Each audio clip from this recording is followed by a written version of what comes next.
दोस्तों, भारत का उड़ीसा राज्य समुद्री तट और कई बेहतरीन दर्शनीय स्थलों के लिए समूचे विश्व में प्रसिद्ध है।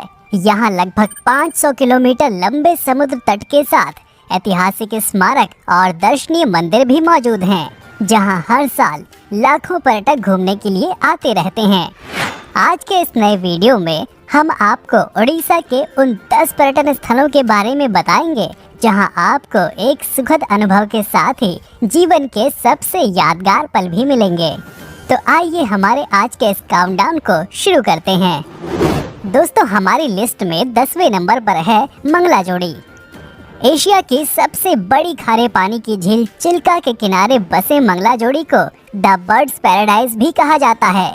ये प्रवासी पक्षियों के लिए सबसे बड़ा शीतकालीन आश्रय स्थल है और इसलिए दुनिया भर के पक्षी प्रेमियों और प्रकृति प्रेमियों के लिए सबसे लोकप्रिय पर्यटक आकर्षणों में से भी एक है।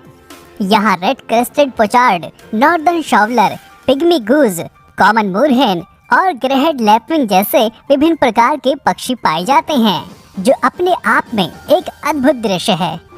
नंबर 9, उदयगिरी और खंडगिरी की गुफाएं। भुवनेश्वर शहर से लगभग 7 किलोमीटर की दूरी पर पहाड़ियों पर स्थित उदयगिरी और खंडगिरी की गुफाएं 350 ईस्वी पूर्व से भी प्राचीन मानी जाती हैं। कहा जाता है कि जैन भिक्षुओं के रहने के लिए इन गुफाओं का निर्माण कराया गया था। उदयगिरी गुफा के अंदर कुल 18 गुफाएं हैं, तो वहीं खंडगिरी गुफा में लगभग 15 गुफाएं हैं। इन प्राचीन गुफाओं की खोज पहली बार 19वीं शताब्दी में एक ब्रिटिश अधिकारी एंड्रयू स्टर्लिंग ने की थी और आज ये बेहतरीन पर्यटक स्थल है। नंबर 8, धौलीगिरी पहाड़ियाँ। भुवनेश्वर के पास धान के खेतों से घिरी धौलीगिरी पहाड़ियाँ एक महत्वपूर्ण बौद्ध तीर्थ स्थल है। ये पहाड़ियाँ कलिंग युद्ध के लिए प्रसिद्ध हैं, जिसने अशोक का जीवन बदल दिया था। कहा जाता है कि यहीं पर सम्राट अशोक को भयानक अपराध बोध का आभास हुआ था और उन्होंने शांति का रास्ता अपनाते हुए बौद्ध धर्म का भी समर्थन किया। धौलीगिरी को अशोक के शिलालेखों के लिए सबसे अधिक पसंद किया जाता है। ये स्थान उड़ीसा के पर्यटन में एक व्यापक ऐतिहासिक महत्व रखता है। नंबर 7, कोणार्क बीच। ओडिशा के सबसे व्यस्त समुद्र तटों में से एक कोणार्क बीच कोणार्क मंदिर के पास स्थित है और इस खूबसूरत समुद्र तट से इस मंदिर की शान और बढ़ जाती है। साफ रेत, फिरोजा पानी, सूरज और ठंडी हवा कोणार्क समुद्र तट की खासियत है। ये हर साल न केवल भारत से बल्कि दुनिया भर से बहुत सारे पर्यटकों को आकर्षित करता है। नंबर 6, रघुराजपुर गांव। ओडिशा के प्रसिद्ध तीर्थ और समुद्र तटीय शहर पुरी से लगभग 110 किलोमीटर दूर हरा भरा रघुराजपुर गांव अपनी शिल्पकला की विरासत के लिए प्रसिद्ध है। यहाँ आपको घरों की साफ सुथरी दीवारों पर सुंदर सुंदर पेंटिंग्स देखने को मिलेंगी। ऐसा कहा जाता है कि ओडिशा का पटचित्र 12वीं शताब्दी का है और एक पीढ़ी से दूसरी पीढ़ी तक प्रसारित होता रहता है। यहाँ पेंटिंग विशेष रूप से कड़े कपड़े की 7 परतों पर की जाती है, जिन्हें डिस्क में काटा जाता है, जिसे देखने के लिए लोगों की भारी भीड़ आती है। Number 5, Nandankanan zoological park. Bhubaneswar में 990 एकड़ भूमि पर बना Nandankanan zoological park world association of zoo और एक्वेरियम से जुड़ने वाला पहला भारतीय चिड़ियाघर है। ये चिड़ियाघर चंडका जंगल में स्थित है और इसमें कांझिया झील शामिल है, जो लगभग 134 एकड़ में है। सालाना लगभग 2 मिलियन पर्यटक नंदनकानन जूलॉजिकल पार्क में आते हैं।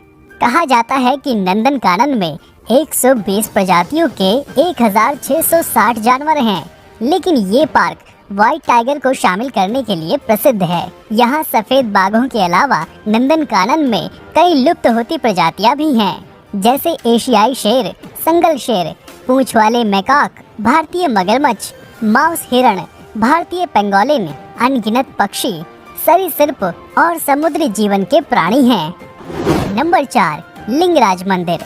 अगर आप शिव और विष्णु दोनों के भक्त हैं तो भुवनेश्वर में स्थित प्रसिद्ध लिंगराज मंदिर के बारे में जरूर जानते होंगे। लिंगराज मंदिर भारत के प्राचीन मंदिरों में से एक है, जिसकी बनावट बेहद उत्कृष्ट है। इस मंदिर की ऊंचाई 55 मीटर है और इस पर बेहद शानदार नक्काशी की गई है।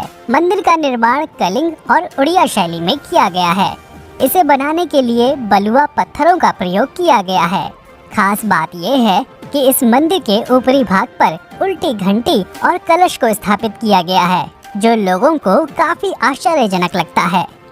नंबर 3, पुरी बीच। देश के सबसे सुरक्षित और सुंदर समुद्र तटों में से एक पुरी बंगाल की खाड़ी के किनारे तक फैला हुआ है। इस तट को भगवान जगन्नाथ का निवास स्थल भी माना जाता है और शायद इसी कारण यहाँ अनेक तीर्थयात्री समुद्र में स्नान करने के लिए आते हैं। सूर्यास्त के समय पुरी तट का नज़ारा बहुत आकर्षक होता है और यही कारण है कि यहाँ हर समय पर्यटकों की भारी भीड़ देखने को मिलती है। नंबर 2, श्री जगन्नाथ मंदिर। हिंदुओं का प्रसिद्ध धार्मिक स्थल श्री जगन्नाथ मंदिर विष्णु के 8वें अवतार श्री कृष्ण को समर्पित है। ये मंदिर बंगाल की खाड़ी के पूर्वी छोर पर बना एक अद्भुत मंदिर है, जिसे पुराणों में धरती का वैकुंठ कहा गया है। ये भगवान विष्णु के 4 धामों में से एक है और इसे श्री क्षेत्र, श्री पुरुषोत्तम क्षेत्र, शाक क्षेत्र, नीलांचल और नीलगिरी के नाम से भी जाना जाता है। इस मंदिर के ऊपर स्थापित लाल ध्वज हमेशा हवा के विपरीत दिशा में लहराता है। कहा जाता है कि ये दुनिया का सबसे भव्य और ऊंचे मंदिरों में से एक है, जो 4 लाख वर्ग किलोमीटर में फैला हुआ है और इसकी ऊंचाई लगभग 214 फीट है। और आइए अब बात करते हैं नंबर 1 के बारे में। तो हमारी लिस्ट में पहले नंबर पर है कोणार्क सूर्य मंदिर। रहस्यों से भरा सूर्य मंदिर, खूबसूरती समुद्री तट और यहाँ की समृद्ध संस्कृति जैसी चीजें उड़ीसा के कोणार्क को भारत के सबसे लोकप्रिय पर्यटन स्थलों में से एक बनाती है। यहाँ बड़ी संख्या में भारतीय सैलानियों के साथ विदेशी पर्यटक भी पहुँचते हैं। इस मंदिर का निर्माण 1250 ईस्वी में गांग वंश राजा नरसिंह देव प्रथम ने कराया था। इस मंदिर को सूर्य देवता के रथ के आकार का बनाया गया है और इस रथ में 12 जोड़ी पहिए मौजूद हैं, जिसे 7 घोड़ों द्वारा रथ को खींचते दिखाया गया है। ये 7 घोड़े 7 दिन के प्रतीक हैं और 12 जोड़ी पहिए दिन के 24 घंटों को बतलाते हैं। ये भी माना जाता है कि 12 पहिए साल के 12 महीनों के प्रतीक हैं।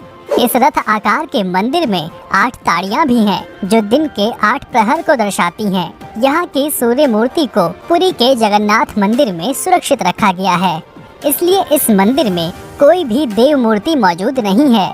ये मंदिर समय की गति को दर्शाता है। तो दोस्तों, आशा करता हूँ कि हमारा आज का ये वीडियो आपको पसंद आया होगा और इस तरह की वीडियोस देखने के लिए हमारे चैनल को लाइक और सब्सक्राइब जरूर करें।